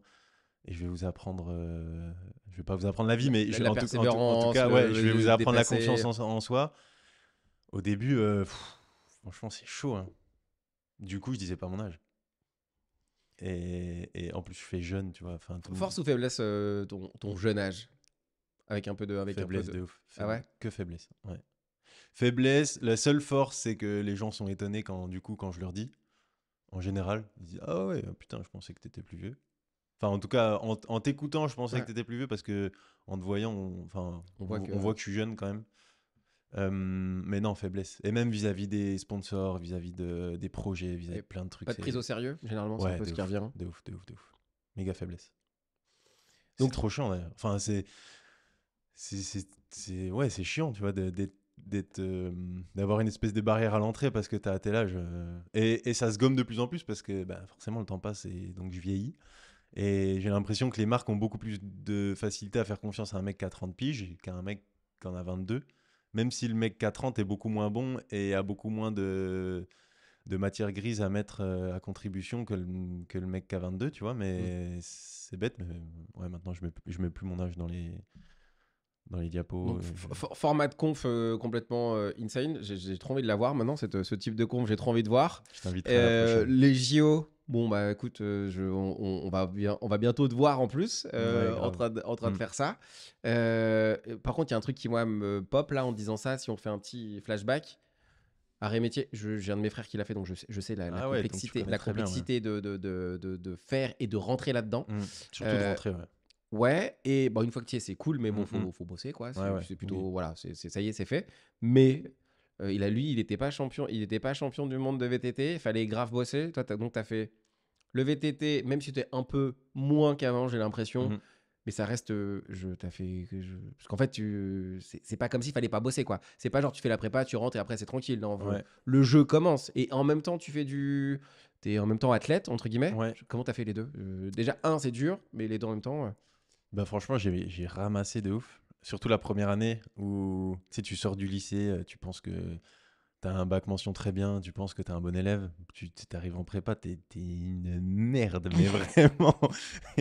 Et tu comprends, en fait, t'arrives dans la peau du mauvais élève de la terminale, tu vois. En terminale, je me disais, Comment il mais fait mec, pour être. comment tu fais pour être nul, pour avoir 3 sur 20? C'est pas possible. T'arrives en prépa, tu comprends comment tu fais pour avoir 3. Tu comprends que chaque demi-point, il demande beaucoup, beaucoup de travail. Non, comment j'ai fait? Bah, d'abord, ouais, je te dis, j'ai morflé, franchement. Clairement, première année, c'était compliqué. T'as voulu Tu abandonner sais... à un Non, moment? t'es Ouais. ouf ou quoi? Ouais. Non, non, jamais. Tu sais pas comment travailler. En fait, c'est ça le plus dur. C'est que tu sais encore pas comment travailler. Tu pensais que tu savais, mais en fait, t'avais jamais bossé. T'as un peu de facilité à l'école. Moi, j'étais bon en sciences, donc ça déroulait. Je comprenais assez vite. J'écoutais pas mal en cours, du coup, même si je faisais un peu le con, mais j'écoutais, donc j'avais pas trop besoin de réviser le soir, tu vois. J'étais ce genre de connard-là que tu détestes en cours. Putain, je te Et jure. ouais, je suis Oh désolé. là là, c'était. Je leur parle plus d'habitude, hein. Ouais, non, mais Je leur- je suis désolé, fais une exception, s'il te plaît. Encore pendant 1 heure. Et t'arrives en prépa et du coup, tu morfles. Et en fait, je me suis assez vite intéressé à...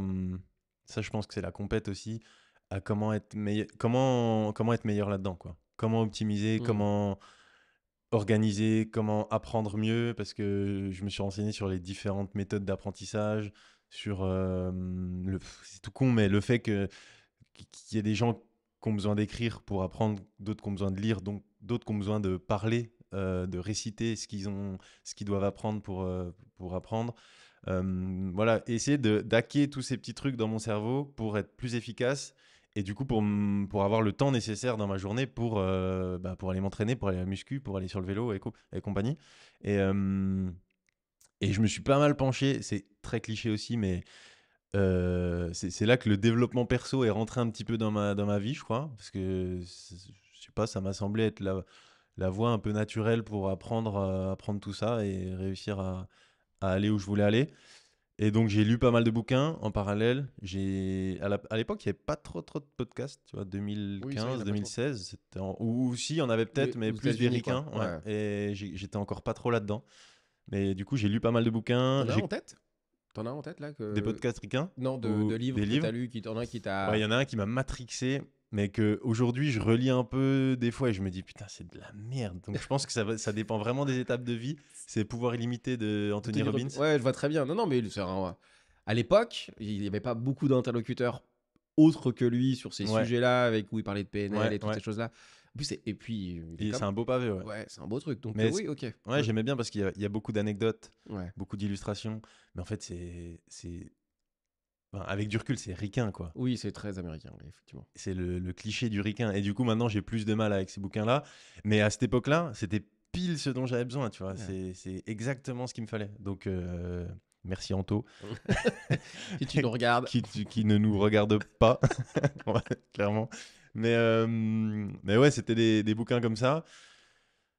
qui m'ont vachement aidé, je pense. Et j'ai commencé à écrire aussi, chose que je faisais pas du tout avant et que je fais toujours aujourd'hui. Et ça, pour le coup, pour moi, c'est le hack numéro un dans ma vie, tu vois, c'est écrire T'écris quoi? tous les jours. J'écris. Tes journées, tu dis ce que... Non, j'écris pas trop. Genre, je vais pas écrire le soir. Aujourd'hui, j'étais passé un moment agréable avec Roger. Mhm. Je vais écrire. En tout cas, en prépa, mon écriture, c'était objectif, gratitude. C'était les Ouais. deux chapitres, en gros, de mes petits carnets. Objectif, c'était. Ça pouvait être très court terme, genre. J'ai une interro, j'ai un gros DS pour lequel j'ai bossé comme un chien cet après-midi, je veux tout exploser. Ou très long terme, comme, tu vois, je relis mes notes, c'est très drôle. Je relis mes notes où il y a des notes, c'est genre en septembre, je vais rentrer arrêt métier dans le GPS et crois-moi qu'on va y aller et let's go, quoi. Tu vois, et c'est trop drôle de. Même là, tu vois, hier j'étais dans le train, je relisais mes notes du mois de novembre 2023, donc je sais pas quand l'épisode sortira, mais c'est il y a 6 mois, quoi. Et tu te rends compte que c'est super satisfaisant d'avoir ce Ouais. tracé et de se dire, putain, j'avais ça comme objectif. Là, c'est rayé de chez rayé. Enfin, c'est fait, c'est bien Mhm. fait. Et ça permet d'avoir un suivi, parce que moi, je suis du genre à jamais me satisfaire de ce que je fais, tu vois. Je suis tout le temps en train de dire, ok, bon, on a fait ça, trop bien. Puis la semaine pro, on fait quoi? Et là, ça te permet de réaliser qu'en fait, si, il y a des trucs qui avancent, il y a des choses que tu fais bien, il y a des choses où tu te foires et Ouais. du coup, tu en as tiré ça. Et tu Il y a- t'aperçois que tu as écrit quelque chose que tu voulais pas. Parce qu'en fait, on n'en parle pas trop, mais il y a des gens, une fois que tu vois, moi je demande aux gens de le faire, hein, d'écrire généralement, tu regardes. Et en fait, même moi, quand j'écris, des fois, je relis ce que j'écris, parce que j'ai la Hmm, même chose que toi. Et je me dis, en fait, ça, je le voulais pas vraiment. C'est quand tu le vois, tu dis, non, en fait. Et ouais. ça te permet déjà, à ton cerveau, de dire, ça, tu veux pas. Hmm, hmm, Qu'est-ce que hmm. tu veux vraiment? Et Ouais. c'est un peu ce que Et, tu fais. et j'ai l'impression qu'à l'écrit, en tout cas, moi, je me force à être le plus honnête possible. Il y a pas Ouais, de. C'est pour moi. Il y a même des notes que t'écris pas pour te relire. C'est ouais, cool de se relire, mais ouais. t'écris pas pour te relire. T'écris pour. C'est exactement ce que tu viens de dire.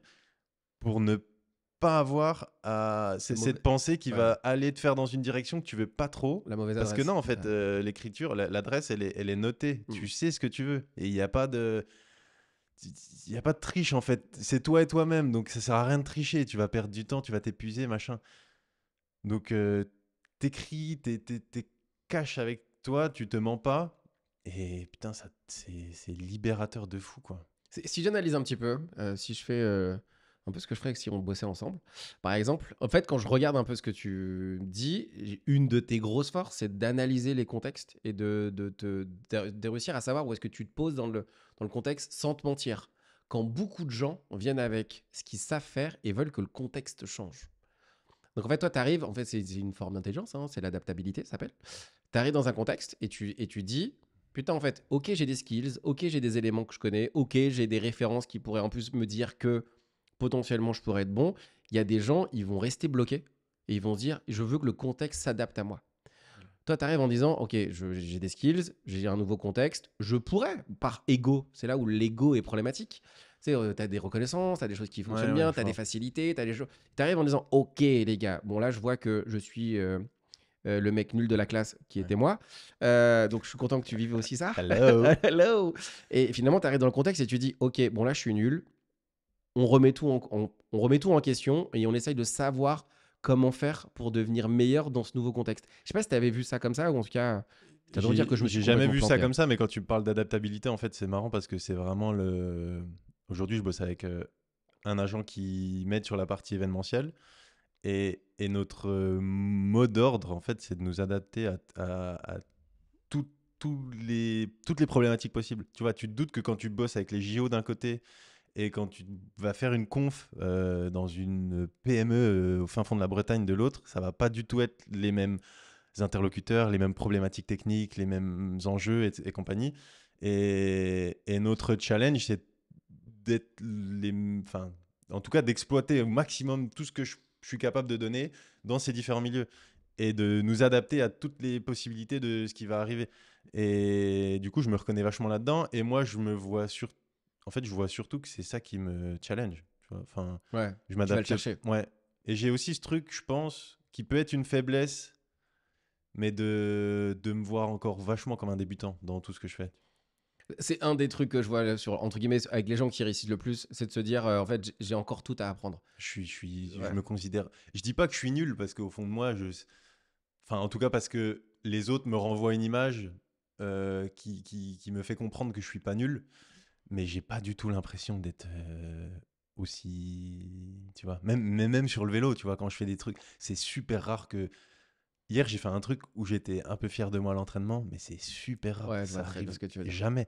À Bah, chaque fois, je vais tirer on va dire, de la fierté en regardant le regard des mecs qui ouais, s'entraînent à côté de moi et en voyant qu'ils ont la bouche ici. Et là, je me dis, ouais. ouah, là, j'ai peut-être fait un truc stylé, tu vois. Mais sinon, j'ai fait ce que enfin, j'ai essayé et puis j'ai C'est réussi. C'est passé, passé ou pas, tu ça vois. repasse de Ouais, temps en c'est temps. passé, ça repasse, ok, bon, bah, ça c'est acquis. Mais j'ai vachement de mal à être fier, tu vois. Et d'un côté, je pense que c'est dangereux parce que du coup, c'est la course au toujours plus. Et d'un autre côté, je pense que c'est bien parce que j'ai toujours cet œil un peu émerveillé. J'ai pas le boulard, je pense pas, tu vois. Euh, et même en disant j'ai pas le boulard, il y a une T'as le voix dans boulard. ma tête qui Qui me dit dit, t'as le boulard, parce que si tu dis ça. pourquoi t'aurais le boulard? Tu vois, t'as rien fait, donc pourquoi t'aurais le boulard? Euh, ouais, je crois que j'ai vraiment ce truc je sais pas si c'est un syndrome du débutant, mais un truc un peu comme ça. Ou Ouais, peut-être de l'imposteur, ça rejoint un peu l'imposteur dans une certaine mesure, peut-être. c'est bien, moi je passe du temps à dire aux gens qui ne l'ont pas, t'inquiète pas, ça viendra avec le talent. Le syndrome de l'imposteur. J'exagère quand je dis ça, Ouais. c'est pour dire que les gens qui n'ont pas le syndrome de l'imposteur, bon, généralement, ils sont. Moi, je l'ai à mort, hein. Bah, tous les gens qui ont un minimum accompli certaines choses l'ont. Moi, alors, je ne suis pas champion du monde de quoi que ce soit. Moi, je l'ai tout le temps. Je me pose, pas tous les jours, mais tu sais, tu remets tout le Ouais, temps en ouais. cause ce truc de dire. Ouais, mais est-ce Tu que vois. c'est mauvais Moi, je pense Non, que moi, je trouve que c'est c'est. bien. Moi, je trouve que c'est cool de l'avoir. En tout cas, moi, je suis content de l'avoir. Pour de vrai. Ouais, faut pas que ça devienne un frein, quoi. Mais il y a des gens qui se cachent derrière ça pour. Parce que moi, Tu vois. je pense que ce qui est cool, c'est que j'ai ça d'un côté, et d'un autre côté, ma soif de nouveaux challenges est plus forte, et passe Mm. par-dessus. Et du coup, quand on me propose, genre, de faire des shows pour les JO, j'ai mon syndrome de l'imposteur qui me dit, mais mec, t'es qui? Et d'un autre côté, le gars qui en veut toujours plus, qui dit, ouais, let's go, c'est On quand va les le dates, tenter. allez, on est là. Donc il y a cette balance qui fait que ça se passe bien, mais je pense que ça peut être quand même bien dangereux pour certaines personnes ou qui sont peut-être moins entourées, tu vois. Ouais. Moi, j'ai la chance d'avoir un entourage qui me motive et qui me pousse aussi, mais si t'as un entourage qui est tout le temps en train de te dire ah, mais tu vas pas y arriver ou machin, ça peut être un giga frein. Il se passe forcément plein de trucs dans ta vie. Tu as une vie remplie, tu travailles de fou, tu fais des conférences, tu es sur les réseaux sociaux, Instagram, allez sur Insta découvrir ce que fait Nico. Euh, Ça se passe comment la vie est-ce que est-ce que tu dirais que tu es entrepreneur ou pas? Parce que je sais qu'il y a beaucoup. Là, tu parlais que tu as des shows, tu faisais des choses. Donc, forcément, il y a une petite case entrepreneur. Parfois, j'ai des gens qui viennent et qui me disent Roger, je suis très content d'être venu dans ton podcast, mais je me sens pas entrepreneur. Est-ce que toi, tu te sens entrepreneur ou pas? Parce que là, pour le coup, En tout tu cas, fais des choses. je crois que je coche toutes les cases de l'entrepreneur, tu vois. C'est Ouais. comme les mecs qui ont 200 000 abonnés et ou même beaucoup moins et qui font des placements de produits ou qui travaillent avec des marques et qui disent non mais je suis pas influenceur. C'est juste que ces termes-là sont un peu galvaudés, je pense, Mhm. et bah oui, je crois que je suis Entrepreneur. entrepreneur. Enfin, c'est quoi pour toi un entrepreneur? C'est bien un mec qui Qui, fait ouais, qui entreprend quelque qui chose. entreprend, qui a Ouais. des projets, et qui en fait un semblant de business, ou du moins il y a des rentrées d'argent. Bah ouais, si c'est ça, oui, je suis clairement un entrepreneur. Si on va même plus loin, là, je vais un peu partout en disant ça, mais moi, je connais beaucoup de gens qui sont potentiellement pas entrepreneurs dans le vrai sens du terme de faire du cash et qui sont très entrepreneurs dans leur manière Ouais, de faire des choses. Moi, je connais plein de mm. personnes des mamans célibataires, Ouais, bien des sûr. gens qui sont. C'est entrepreneur, c'est j'ai une idée de comment je pourrais potentiellement améliorer une situation, qu'elle soit la mienne ou celle de quelqu'un d'autre, et potentiellement faire de l'argent en plus dessus avec résoudre le maximum de problèmes que je peux résoudre. Donc j'ai une capacité à résoudre des problèmes, avancer sur ces problèmes, apporter de la valeur ou en tout cas en distribuer. Bon, en fait, je pense qu'une grande majorité des gens sont très entrepreneurs sans le savoir. Mm. Il y a des entrepreneurs de la vie au quotidien, des gens qui font des choses pour leurs enfants, pour leur famille et tout. Est-ce que c'est moins entrepreneur qu'un entrepreneur, pour moi, la distinction, elle est, pour moi, c'est des entrepreneurs d'une autre manière. Et j'ai l'impression que tu es très entrepreneur, pour le coup. En fait, moi, j'ai réalisé ça tu sais, quand tu es en école d'ingé, tu as des stages. Et je. Et je... Est-ce qu'on peut peut-être opposer l'entrepreneur et le salarié ou pas? Non, moi, en fait, moi, je peux. C'est pas que je les oppose pas, En mais tout en cas, fait, dans la vie pro. l'entrepreneur a besoin des salariés. En tout cas, a besoin de gens à qui Non, travailler non, de mais manière sur des globale. profils. Ah, c'est pas les mêmes c'est pas les mêmes compétences, mais si un entrepreneur, un salarié a des skills, en tout cas des soft skills d'entrepreneur, Oui, ce sera un très bon salarié. ouais. Quand un salarié qui se dit je viens juste travailler pour faire des heures, ça va être très limité. Je sais Ouais, pas si tu là où tu voulais je vois aller, ce que mais tu veux dire, mais en gros, là où je voulais aller, c'est que je me suis rendu compte que je rentrais dans cette case-là parce que au fur et à mesure des stages et des expériences pro que j'ai eues, je ne comprenais pas et je comprends. Enfin, c'est pas que je comprends pas, c'est que je ne t'assimiles pas le fait que tu puisses être comme ça. je ne me voyais pas. En tout cas, je m'épanouissais pas du tout quand je travaillais pour quelqu'un Quelqu'un d'autre. d'autre. Peu Ouais, importe ce que je fais, hein. y a D'ailleurs, pas de là, sens. c'est marrant, tu vois, j'ai été embauché pour faire des shows pour quelqu'un d'autre. Et franchement, j'ai pas kiffé du tout. Alors que vois très bien je ce que suis sur le vélo, je vois ce que tu veux dire. c'était nul. Mon Ouais. expérience, elle était nulle parce que entre les shows, j'allais sur mon ordi, fallait que je fasse, fallait que Ouais. j'envoie des mails, fallait que je construise des projets et tout. Et là, ne pas avoir la relation avec le client ou avec les partenaires ou avec les marques qui étaient présentes et juste être embauché pour faire du vélo, mais c'était comme, Être tu vois, salarié, c'était comme quand j'étais petit, 8h-18h. j'allais à l'usine, Ouais. bosser à l'usine où mon père bossait. C'était pareil pour moi. Ça a moins de sens de faire ça que de faire ce que Ah non, tu c'est pas fais. que ça a moins de sens, c'est que ça n'a aucun sens. Ok. Et du coup, quand j'ai vraiment réalisé ça, que travailler pour quelqu'un, c'est pas dénigrant du tout Ouais. hein, ce que je dis. Tu vois, mes deux parents sont salariés et on en parle de manière très ouverte. Et c'est juste que Parce que toi, c'est pas pour moi. ouais. Et c'est pas mieux ou moins bien. C'est juste que c'est pas adapté pour moi. Et je m'en suis vraiment rendu compte au fur et à mesure des expériences. Et je m'en rends encore compte quand je suis embauché pour faire des trucs que c'est pas trop pour moi. Et ça m'a vachement rassuré parce qu'au début, quand j'étais plus jeune, j'avais l'impression que j'étais condamné à être malheureux, tu vois. Je me disais, mais attends, mais qu'est-ce que je vais faire de ma life? Ok, je fais des études, ok, c'est cool. Pendant que je suis en études, c'est marrant parce qu'on me demande rien, donc c'est bien. Mais il y a un moment où ça aura une fin. Il faudra aller bosser pour quelqu'un, tu vois. Et quand j'ai découvert un peu ce monde, je sais pas si c'est grâce au podcast, grâce à peut-être YouTube aussi, de me rendre compte que en fait, il y avait des gens Ouais. et on les appelait les entrepreneurs qui avaient cette vie-là. Je me suis dit, ah putain, mais c'est ça en fait que je suis, tu vois. J'avais besoin de rentrer un peu dans cette case, ou du moins de sortir, de comprendre que l'autre case était pas la seule, qu'il y avait d'autres voies possibles. Et ça a été un soulagement de ouf de me dire, ok, en fait, c'est bon. Enfin, tu vas pas être malheureux, tranquille. Tu vas faire en plus, tu vas faire ce que tu kiffes, donc trop cool. Et c'est quoi ton activité d'entrepreneur? C'est quoi? Tu fais quoi aujourd'hui? C'est quoi? Aujourd'hui, qu'est-ce que je propose aux clients, tu veux dire? Ouais. Franchement, c'est tellement varié. Du coup, il y a, en gros, si on schématise, il y a deux volets. Il y a le volet événementiel dont on a parlé avec des démonstrations, des conférences. Et je peux intervenir sur Là, on met en place des offres. En fait, je suis assez engagé sur tout ce qui est environnement. Et j'ai la chance de faire du vélo. Le vélo, c'est quand même un moyen de locomotion bas carbone Plus, extrêmement quoi. Ouais. sous-coté, mais très efficace, qui peut être une véritable solution pour les enjeux environnementaux. Et du coup, on met en place des journées RSE en entreprise, où on intervient dans les boîtes, où on arrive avec une approche très théorique de qu'est-ce qui se passe au niveau du climat aujourd'hui, avec des activités collaboratives, des trucs très sympas qu'on peut proposer aux collaborateurs, enfin aux salariés de la boîte. Ensuite, on fait un constat un peu général de ce qui se passe au niveau du climat. Ensuite, on pointe du doigt le pôle de la mobilité, qui est aujourd'hui le premier pôle émetteur de gaz à effet de serre pour un Français moyen. Tu vois, c'est plus de 2 tonnes de CO2 par an en moyenne. On dit, ben voilà, on a fait ce constat-là. Il y a un moyen d'agir directement sur cette verticale des transports, qui pourrait être en venant au taf de manière plus éco-responsable. Donc pourquoi pas en vélo? C'est une des solutions. C'est pas la seule, mais c'est une des solutions. Ça tombe bien, il y a 50 vélos qui vous attendent sur le parking que mes sponsors nous mettent à dispo. Donc venez, on va faire un tour et je vais vous montrer que le vélo, c'est fun, quoi. C'est cool.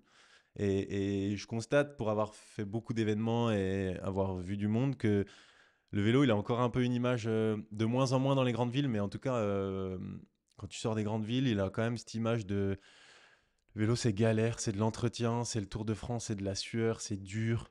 C'est galère quand il pleut. Ouais, quand il pleut, c'est impossible. Euh, Et moi, j'ai envie de montrer que tout ça, c'est des barrières qu'on se met, que les Hollandais, ils sont en vélo toute l'année, il pleut toute l'année chez eux, et en fait, il n'y a pas de mauvaise météo, il n'y a que des gens qui sont mal équipés, qu'il y a des vélos électriques aujourd'hui qui sont incroyables à rouler, que tu sois sportif, pas sportif, que tu aies 30 ans ou 50, 60, 70.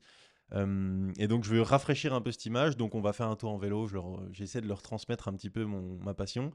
Et ensuite, on finit l'intervention par un show conférence où là, je vais m'envoyer un peu en l'air et leur montrer jusqu'où on peut aller. C'est un peu la cerise sur le gâteau, leur montrer jusqu'où on peut aller sur un vélo. Donc ça, c'est l'offre qui s'appelle Vers un monde qui roule et qui va être lancée probablement 2025. On espérait 2024, mais en fait, avec tout ce qui arrive en plus, notamment les jeux, c'est compliqué. Euh, On peut donc retrouver c'est ce où ces volet informations? événementiel. C'est ce volet événementiel que j'ai au sein de mon entreprise. Et il y a un volet communication aussi.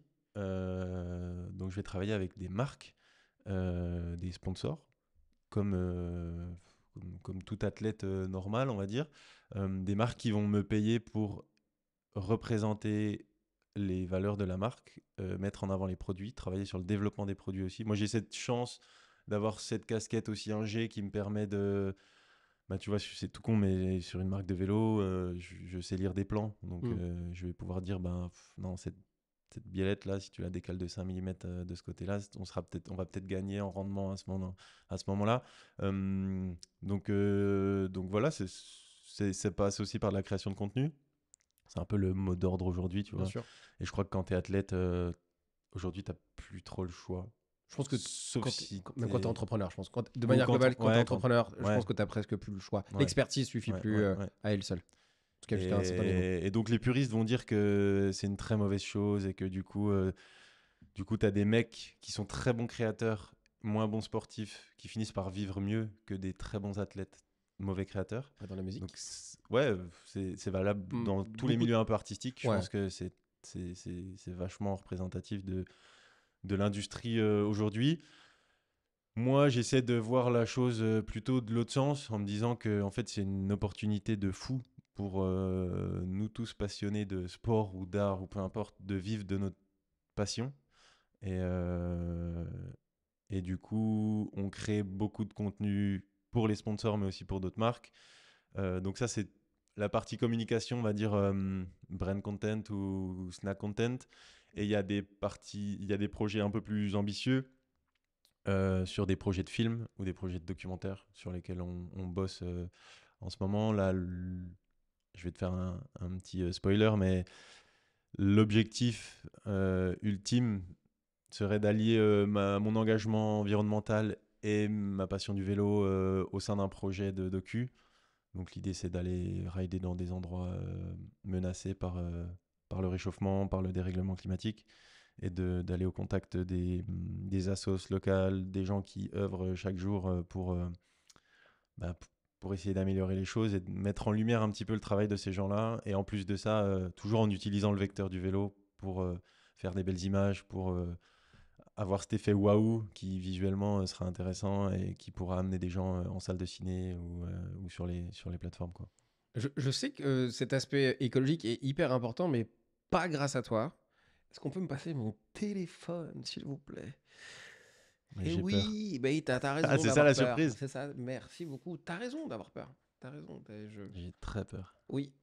Alors, la bonne nouvelle et la mauvaise nouvelle, c'est que je peux te faire écouter plein de choses, mais il va falloir que je choisisse. J'en ai une, deux, trois, quatre. J'en fais un au hasard.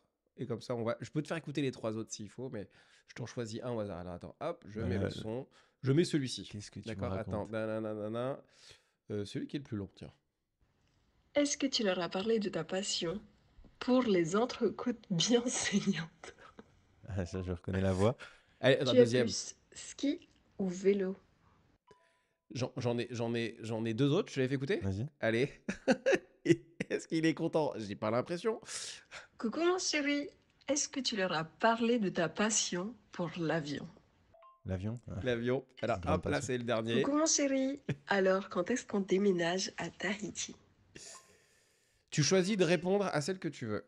Bon, je peux répondre à toutes. Euh, Du coup, pour resituer, c'est ironique hein, ce qu'elle dit. Passion pour l'avion, passion pour l'entrecôte. Bah, surtout, qui c'est? Parce que nous, C'est on ma sait. chérie, ouais. C'est ma chérie qui parle. Parce qu'en plus d'avoir une vie trépidante, t'as réussi à trouver l'amour en plus. Qu'en fait, c'est Ouais. aussi, on parlait tout à l'heure, hein, il faut, Mm, mm, t'es aussi Je suis aussi en couple. en couple. Ça ouais. fait longtemps en plus, ça fait. 4 ans, Ouais, 4 donc, ans et demi là. 4 ans et ouais. demi. Ça commence à faire, ouais. Et par quelle réponse Tahiti, ça va pas être, c'est pas possible pour moi. Bah, là, avec le facteur écologique, je l'ai eu au téléphone, on a discuté. Ouais. Et Non, mais c'est un vrai frein. En fait, j'en suis au point où ça crée en moi on appelle ça des dissonances cognitives. ouais. Et j'ai appris le terme il y a pas longtemps parce que je ressentais ça en moi, mais j'avais Ouais. pas les mots. Et une dissonance cognitive, je crois que c'est quand as un comportement qui est pas en accord avec tes valeurs, avec qui tu es Profonde, vraiment. ouais. Ouais. Du coup, ça crée un espèce de décalage qui est pas très agréable à vivre. Et en fait, ce qui est compliqué, c'est qu'aujourd'hui, je suis amené à... Comment dire? En fait, il y a d'un côté le scientifique qui est en moi et d'un autre côté le sportif. Ou du moins la personnalité, entre guillemets. Le scientifique, il est au fait... Et c'est pas... l'écologie, c'est pas on est pour ou on est contre. En fait, c'est des sciences. C'est là, tu vois. C'est des constats qui ont été faits par des mecs qui ont bossé toute leur vie. C'est pas des mecs qui sont payés pour dire des choses. C'est pas de la politique, même si les politiques Très le auraient un sujet. impact très Ouais. important là-dessus. Mais c'est des faits, si tu veux. Et moi, le problème, c'est que l'athlète... Donc le scientifique est au courant de tous ces faits. Et l'athlète, son mode de vie va à l'encontre de ce qu'il faudrait faire pour améliorer la situation. Et donc, mon objectif du moment, c'est que le scientifique s'associe avec l'athlète pour véhiculer ces messages à plus de monde et mettre au courant les gens. Parce qu'en fait, les gens sont juste pas au courant. Ils pensent que c'est un parti politique. Ils pensent que c'est qu'on peut être pour ou qu'on peut être contre. Des gens qui pensent que c'est pas vrai. Des gens qui pensent que c'est pas vrai encore aujourd'hui. Et en fait, j'aimerais juste... j'ai horreur des paroles qui sont là pour... comment dire? Pour dire aux gens que ce qu'ils font, c'est pas bien. Parce que je pense vraiment que c'est pas une solution et que c'est vraiment... Et en plus de ça, je le vis sur les réseaux tous les jours parce que j'ai eu le malheur de prendre parti pour... Enfin, en tout cas, de dire que c'était une cause qui me tenait à cœur et qui faisait intrinsèquement partie de moi. Et du coup, dès que tu fais un truc qui est pas en accord avec ça, mais ça peut être un tout petit truc. Hein. Tu vas faire un road trip en van, on va te dire t'es une merde, t'as émis du CO2, tu vois. Mais moi, j'ai eu le cas j'ai eu le mal. Je le fais plus en plus. Un jour, j'ai pris un steak tartare. ouais. Je l'ai mis. Ah bah c'est pas très écolo ça. Ah non, bah c'est même pas impact carbone, En fait, sur un steak tartare. En fait, ces gens-là, je les déteste. Pas parce qu'ils m'attaquent moi. Franchement, qu'ils m'attaquent moi, je m'en fous. C'est même allez-y, tu vois. Ça me fait ni chaud ni froid. Mais parce qu'ils desservent la cause bien plus qu'ils ne la servent. Et avec des propos moralisateurs, tu fais en sorte que les gens aient pas envie d'y croire et pas envie de s'attacher à ça. Alors que en fait, c'est comme je disais, c'est des faits. Et moi, pourquoi ça me touche autant? C'est parce que je suis un mec très égoïste, je pense, au fond de moi. Et que c'est un des trucs qui va peut-être m'empêcher de faire ce que j'aime le plus faire au monde, à savoir faire du sport, faire du vélo. Et il y a des vraies études qui montrent que le sport, dans les prochaines 50 années, va énormément changer et que ça sera peut-être plus un luxe qu'on pourra s'octroyer, tu vois. Que la notion de plaisir sera plus forcément autant disponible qu'elle ne l'est aujourd'hui. Hmm. Et en grand égoïste que je suis, j'ai envie de continuer à prendre du plaisir en faisant du sport ou tu vois, être libre d'aller à la montagne si je veux aller à la montagne ou d'aller à droite à gauche. Et j'ai l'intime conviction, et je suis pas du genre, je suis pas complotiste ou quoi, tu vois. Hmm. C'est une fois de plus, c'est des faits scientifiques. J'ai l'intime conviction que il y a des choses qu'on pourra plus faire et qu'il est aussi possible de changer la donne. En fait, Ouais. il y a aussi ce comportement-là qu'on constate souvent, c'est que il y a beaucoup de gens qui pensent que c'est déjà foutu, que c'est mort. Bah, on a un peu, j'allais te dire, là, dans l'exemple quand je parlais du steak tartare, c'est un peu genre, bon, alors, en fait, c'est-à-dire que même si je fais attention et que le moindre moment où je ne fais pas attention, je me fais défoncer, c'est un peu foutu pour foutu. Exactement. Ouais. Bon, bah, écoute, Exactement. si le moindre truc que je fais un peu au Ouais, quotidien, ouais, ouais. il est pas valorisé, il n'y a pas des Allez, gens autant qui, mettre plein gaz qui arrivent et... quand je vais mettre mes poubelles et que je trie ou mon compost Mhm. maintenant, il y a personne qui m'applaudit quand je le Ouais, bien fais. Par sûr. contre, si j'ai malheur de faire un petit truc un peu à la Ouais. con, Du coup, c'est juste relou. ouais, Enfin, bah, c'est. tu dis que t'es un peu engagé ou que t'es engagé pour l'environnement, t'es un relou de ouf. Ouais. Ouais. Alors que, pareil, comme le vélo, tu vois, j'ai envie de rendre ça sexy, j'ai envie de... Et de déconstruire ce modèle de regardez, je prends l'avion et je suis un malade, Mm. tu vois, ce concept de succès autour de comportements qui ont rien de successful, tu vois, Ouais. de redécouvrir aussi un petit peu la notion de voyage. Aujourd'hui, à travers les réseaux, tu vois les voyages, enfin moi ça me fait, j'ai mis du temps à le comprendre, tu vois, mais ça me fait mal au cœur de voir que la jeunesse rêve de ce modèle-là, tu vois, qui ne rend d'une part pas heureux et qui en plus de ça contribue à ces Mm. problèmes Climatique. dont on va devoir faire face un jour ou l'autre. Et essayer de déconstruire tout ça pour remontrer que, ben, en fait, partir, partir en van ou partir en rando, tu vois, là, dans un mois, tous les ans, j'ai une rando avec ma petite dizaine de meilleurs potes. On part en rando 4 jours dans les Alpes. Et c'est les meilleures vacances que tu peux faire, en fait. Tu es avec tes potes, tu passes ta journée à chialer de rire, tu fais un effort de zinzin, tu dors en hamac ou dans des refuges, tu fais des rencontres de ouf, tu vois des paysages à couper le souffle, tu es avec des gens que t'aimes. Franchement, c'est précieux, c'est des moments précieux qui valent tous les voyages à Bali ou n'importe où, tu vois. Et, et d'un autre côté, je culpabilise parce que des voyages de ouf, j'en ai fait, tu vois. Ma chérie vient de Tahiti. J'ai Mm. été 2 fois à Tahiti. Et il y a une partie de moi qui dit, qui me dit, en fait, t'as pas le droit de dire aux gens qu'il faut pas voyager ou que le voyage ou que l'aventure, c'est pas ça. Parce que toi, tu l'as vécu, tu as eu ce luxe Mm. d'aller à Bora Bora, tu vois, d'aller dans les endroits qui font rêver. Et t'as pas le droit de dire aux gens de pas le faire sous prétexte qu'il y a des enjeux, alors que toi-même tu l'as fait, tu vois. C'est tous ces dilemmes qui sont, franchement, c'est pas facile Non, mais je à pense que pour appréhender. personne. Je pense que personne. Hein. Pour personne. Et moi, j'ai juste la position je sais des trucs, enfin, j'ai appris beaucoup de choses sur le sujet. Je peux pas les effacer de ma mémoire. Ouais. C'est des faits, tu vois. C'est des choses que je sais qui sont même pas à re-questionner. Si tu veux, c'est des études, c'est Ouais. des sciences. Donc maintenant, j'essaie juste de faire de mon mieux pour C'est le plus montrer cohérent. Ouais. qu'il y a d'autres modèles qui sont très cool, qu'on peut vivre des lives de ouf.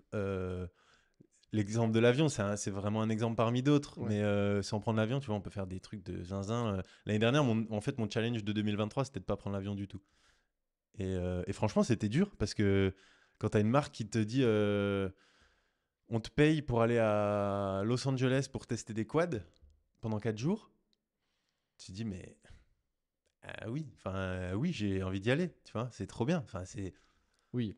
qui dit non à ça? Et tu prends un peu de recul, tu prends tes notes et tu dis ben en fait, je suis pas sûr que ce soit ça qui me rende heureux, tu vois. Mm. Est-ce que ça en plus sur mon compte, plus aller faire du quad, ça va me rendre plus heureux que passer que si ces 4 jours-là, je les prends à passer avec des amis ou avec ma famille, franchement, je pense pas que ça m'apporte plus de bonheur que ça, tu vois.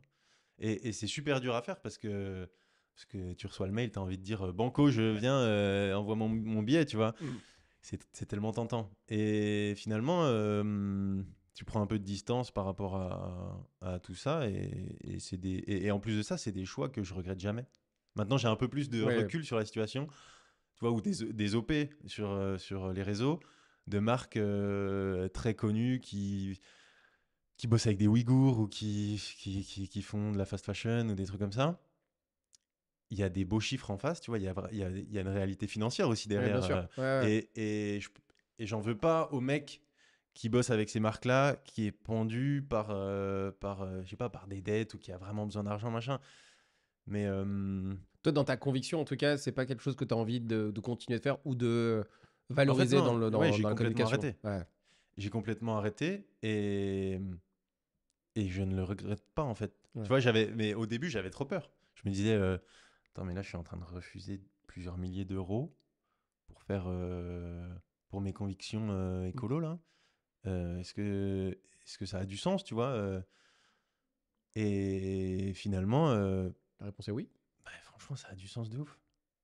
Et je commence à être convaincu que la partie financière, alors c'est super important, tu vois, l'argent rend heureux ou du moins contribue à notre bonheur de ouf, mais qu'il est largement possible de faire de l'argent, de faire du business, tout en étant en accord avec ces valeurs-là et en véhiculant des messages et des modèles qui sont pas ceux que la plupart des gens véhiculent, à savoir la story dans l'avion avec l'aile d'avion, le- l'entrecôte, le machin, tu vois. On arrive sur la fin du podcast. On aurait presque pu terminer comme ça en disant boum et on finir là-dessus parce que on a quand même abordé, je pense, Nico dans sa globalité, j'ai l'impression. Ouais, plutôt. Ouais. Est-ce que c'est la dernière question que je pose sur le podcast et on pourra peut-être rebondir sur certains éléments que tu vas me donner, mais qu'est-ce que tu aimerais que les gens retiennent dans notre échange?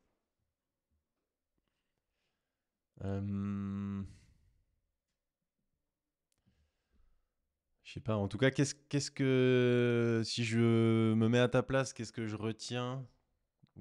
Moi, à ma place, je peux te le dire, ce que je retiens. L'adaptabilité, le fait de constamment se remettre en question, d'être un éternel débutant qui arrive à devenir champion du monde, quand même, parce que c'est pas mal pour un débutant de pas arriver avec ses idées et forcément complètement ses convictions, même si tu as beaucoup parlé, et de forcément les imposer pour que le cadre change.